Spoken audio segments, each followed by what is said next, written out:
হজ করার বিধান কি? একটা হল মোহাব্বত, বলে আমরা গরিব মানুষ হজ করতে যাইতে পারে, কিন্তু হজের বিধান আছে। হজের বিধান হলো হজ করাটা একটা ফরজ। কাদের জন্য হজ করা ফরজ? আল্লাহ রাব্বুল আলামিন কোরআনে কারীমের মধ্যে বলেন, ওয়ালিল্লাহি আলান নাসি হিজ্জুল বাইতি মান ইসতাতাআ সাবিলা। ওয়ালিল্লাহি, হজ করতে হবে একমাত্র আল্লাহ তাআলার জন্য। আলান নাস, মানুষের উপর ফরজ।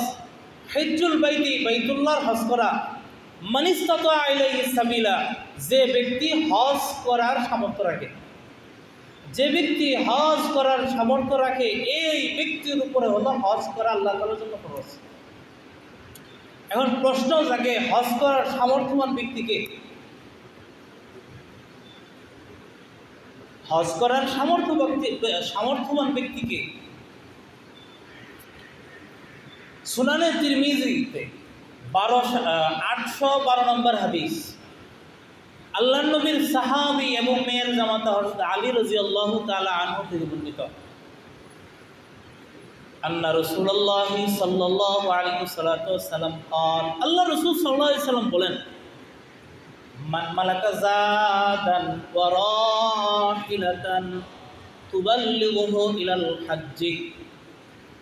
মান মালাকা জাদান, কেউ যদি হজে যে খাবার লাগবে, পানি লাগবে, এটার মালিক হয়, হজ করতে যে খাবার পানিও লাগে এটার সে যদি মালিক হয়, ওয়া রাহিলাতান, এমন কোনো বাহনের মালিক হয়, তুবাল্লিগুহু ইলাল হজ্জি, যে বাহন তাকে হজ করতে নিয়ে যাবে।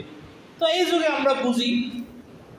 আমরা বুঝি হইল যে কোনো এজেন্সি সর্বনিম্ন একটা হজের রেট ফিক্স করেন যে 4.5 লাখ বা 5 লাখ, সর্বোচ্চ একটা ডেট নির্ধারণ করেন যে হজ করতে যাবে, সেখানে হোটেল খরচ, এরপরে খাবার দাবার খরচ সহ 4.5 লাখ টাকা বা 5 লাখ টাকা লাগবে। তো এই যে 5 লক্ষ টাকার মালিক যে হবে, মান মালাকা জাদান ওয়া রাহিলাতান তুবাল্লিগুহু ইলাল হজ্জি, রাসূল সাল্লাল্লাহু আলাইহি ওয়াসাল্লাম বলেছেন, কেউ এই যে খাবারের খরচ এবং হইল হজ সেই বাইতুল্লাহ পর্যন্ত নিয়ে যাবে, এই বাহনের মালিক যে হবে ওই ব্যক্তির জন্য হজ করা হচ্ছে। তখন আমি চিন্তা করি যে তাহলে আমার যে অর্থ সম্পত্তি আছে, এটা যে সর্বনিম্ন রেট এজেন্সি বা সরকারি থেকে যে রেটটা দেওয়া হয়েছে, ওই পরিমাণের অর্থের আমি মালিক কিনা, যদি মালিক থাকি তাহলে আমার উপরে কি করা ফরজ? হজ করা ফরজ। আল্লাহ, নগদ অর্থ থাকতে হবে ব্যাপারটা এরকম না। আমরা আমাদের পূর্বপুরুষ সম্পর্কে জানি। যেমন আমার দাদার বাবার নাম ছিল আলহাজ ফজল উদ্দিন শেখ। উনি একটা জমি বিক্রি করে কি করেছিলেন, ওনার সপরিবারে হজ করতে গিয়েছিলেন। আপনারা দেখবেন যে আপনার পূর্বপুরুষ যারা আছে, এরা মনে করতো যে জমিনগুলো হলো পবিত্র, এর জন্য ওনারা জমি জিরাতগুলো বিক্রি করে হজ করার জন্য যেতেন। ভাই দুস্থ বুজুর্গ, তাহলে জমি জিরাতের উপরে হজ ফরজ হবে কিনা? হ্যাঁ, ওই পরিমাণ যদি জমি থাকে, যে আমার এই জমি থেকে যদি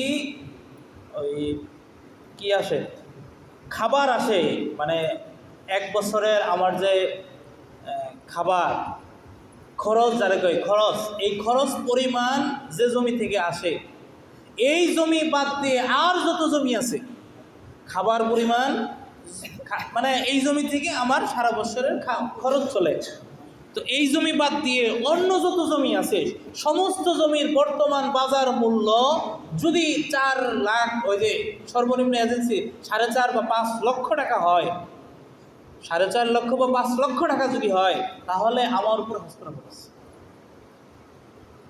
আমার পতিত জমি আছে রাস্তার ধারে, যে জমির দাম 4 লাখ বা 5 লাখ টাকা, তো আমার উপর হজ করা ফরজ। অথবা আমার যদি ব্যাংকের মধ্যে টাকা থাকে, অথবা আমি কাউকে ঋণ দিয়েছি 4.5 বা 5 লক্ষ টাকার মতো, তো এক কথায় আমার প্রয়োজন অতিরিক্ত জমি জিরাত, আমার প্রয়োজন অতিরিক্ত এক বছরের খাবার, মানে এই পরিমাণ মানে চলার যে প্রসেস বা পদ্ধতি, যে অর্থ লাগে, এগুলো পেতে রেখে যা আছে সবগুলোর বর্তমান বাজার দর যদি সর্বনিম্ন বর্তমানে হজ করার পরিমাণ হয়, আমার এবং আপনার উপরে হজ করা খরচ, আমার উপর এবং